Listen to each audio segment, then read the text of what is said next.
और बहुत सारी जो परेशानियां आपके सामने, उनके हल का रास्ता आपको बता के यहां से जाऊंगा।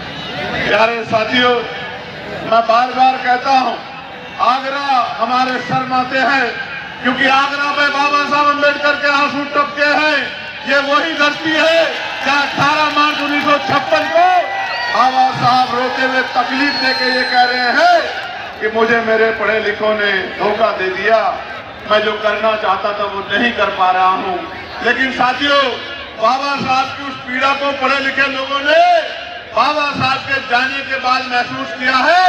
और ये मेला और ये भीम नगरी का आयोजन जो एशिया में सबसे बड़ा होता है, इस बात का उदाहरण है कि पढ़े लिखे लोग अपनी जिम्मेदारी को उठा रहे हैं, चाहे कम ही हो, लेकिन वो कोशिश जरूर कर रहे हैं। और मैं फिर कहता हूं, किसी भी समाज का नेतृत्व उस समाज में पढ़े लिखे समाज को ही करना चाहिए, और उसकी नैतिक जिम्मेदारी भी है कि वो पढ़ा लिखा व्यक्ति समाज का नेतृत्व करे, समाज को रास्ता दिखाए।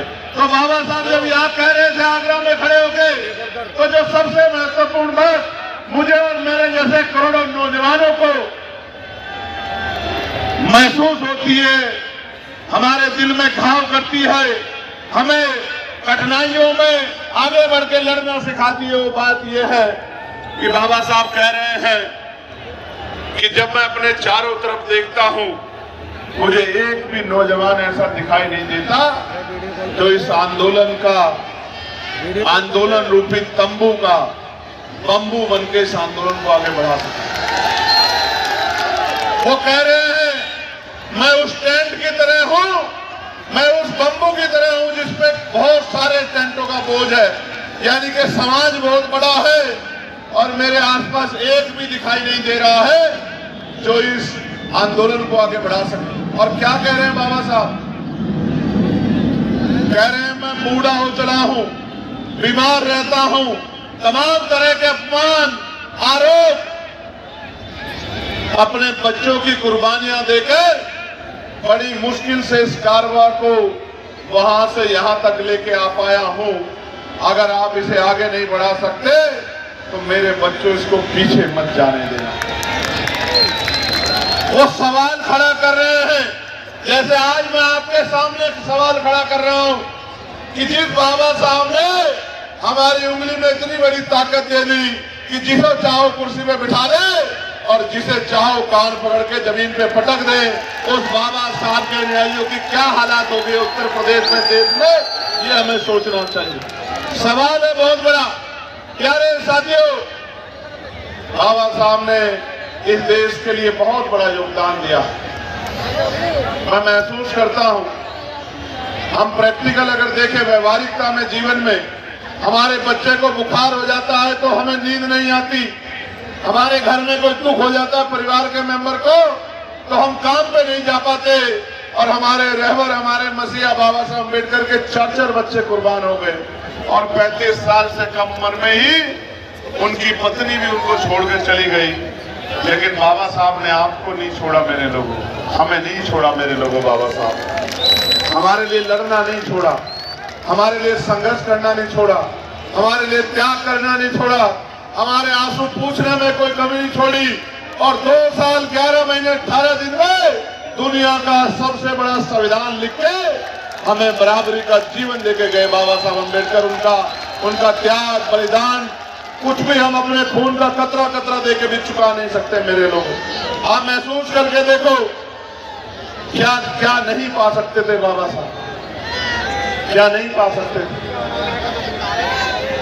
आज हम लोग छोटे से पद के लिए विपरीत विचारधारा के दल में चले जाते हैं, छोटे से पद के लिए, छोटी सी कुर्सी के लिए। लेकिन मेरे बाबा साहब ने हमारे लिए, इस देश की महिलाओं के लिए, इस देश के पिछड़े वर्ग के लिए केंद्रीय कानून मंत्री पद से इस्तीफा दे दिया, लात मार दी। ऐसे थे बाबा साहब, क्यों ना उनके गुणगान किए जाए। किसी को बुरा लगे, अच्छा, हम फिर कहेंगे कि हमारा अगर कोई सच्चा मसीहा था तो बाबा साहब अम्बेडकर थे। प्यारे साथियों, RBI, reserve bank of India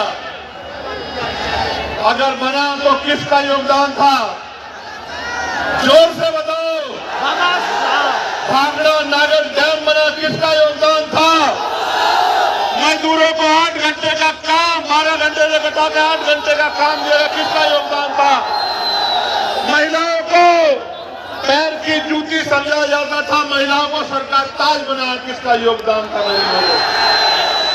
मेरे लोगों बहनों को जब वो उस दौर से गुजर रही होती है कि उनको आराम की जरूरत होती है, मैटरनिटी लीव की जरूरत होती है, मासिक जो है, जब ये वो डिलीवरी का समय आता है, उनको 6 महीने का अवकाश मिलना चाहिए।